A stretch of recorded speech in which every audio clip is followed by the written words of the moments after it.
তাই আসুন, আমাদের পরের নিবেদন, ও আমার দেশের মাটি, তোমার পরে ঠেকাই মাথা।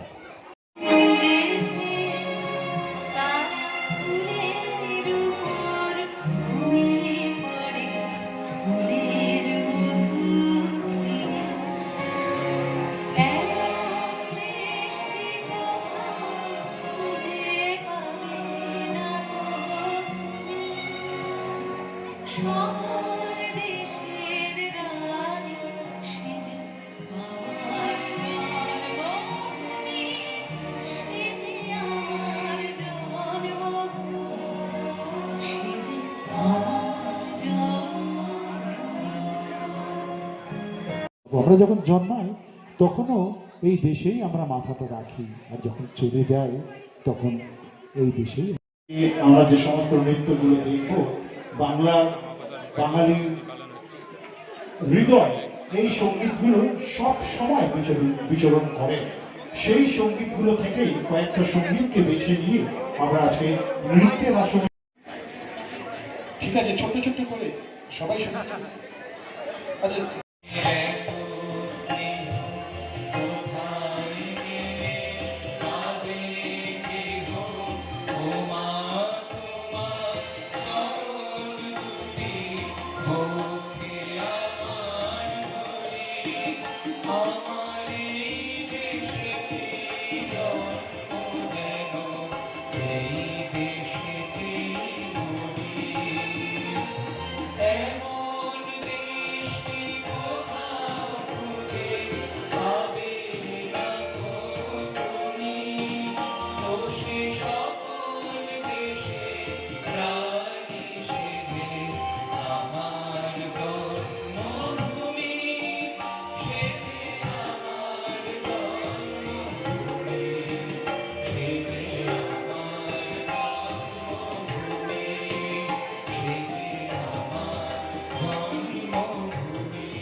সরকার পালন করেনি। আমি যে বিশ্ববিদ্যালয়ে আছি তার উপাচার্য শ্যামাপ্রসাদের গলায় আমরা মালা দিতাম সরকার থেকে জন্য, শ্যামাপ্রসাদকে মনে রাখার জন্য। এই প্রথম এসছে, কোনো বাইরে থেকে আসা কোনো লোককে আমরা ঢুকতে দেব না, আমি আশা করি এই 3 মন্ডল প্রেসিডেন্ট আছে, বাফিদারা আছে, যারা দুর্দিনে বিজেপি করে এসছে, তাদেরকেই আমরা বলবো যে ওকে টিকিট দিন। মানুষ নিশ্চয়ই এবার আমি জানি ভোট দেবে। আর মুসলিম ভাইদেরও বলছি যে ওনাদেরও সব বুদ্ধি জাগুক, যে ওনারা ভারতের জন্য ভালো করেন, বাংলার জন্য ভালো করেন। আর এবার ভোট যেটা হয়, আমি যেহেতু এটা মঞ্চ না এটা বলার, কিন্তু তাও আমি বলে যাচ্ছি, কিন্তু 3-4 মাস পরে ইলেকশন আছে। আমি সবার কাছে প্রার্থনা করে যাব যে যদি এই কাউন্সিলর সিটটা যদি হয়, মানুষ কি করে ওই ঘরে ঘরে গিয়ে সেবা করতে পারে। এমএলএরা এমপিরা অতটা যায় না, কিন্তু মানুষের ওই কাউন্সিলর খুব বেশি কাজ, বড় কাজ আছে এটা। আমি জানি এটা। আমি সবার কাছে প্রার্থনা করব যে বিজেপির আমাদের কর্মী যারা আসবে, ভয়ঙ্কর, ওটা নিমতলা হয়েছিল, এটা কেওড়াতলা, এতটাই জনপ্রিয় ছিলেন শ্যামাপ্রসাদ।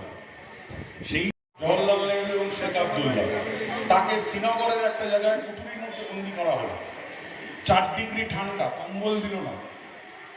ধীরে ধীরে নিউমোনিয়া আক্রান্ত হয়ে মৃত্যুর কোলে ঢলে পড়তে লাগলেন বাংলার সর্বশ্রেষ্ঠ মনীষীর মধ্যে একজন, শ্যামাপ্রসাদ মুখোপাধ্যায়। এবং 23শে জুন তার মহাপ্রয়াণ ঘটল। এবং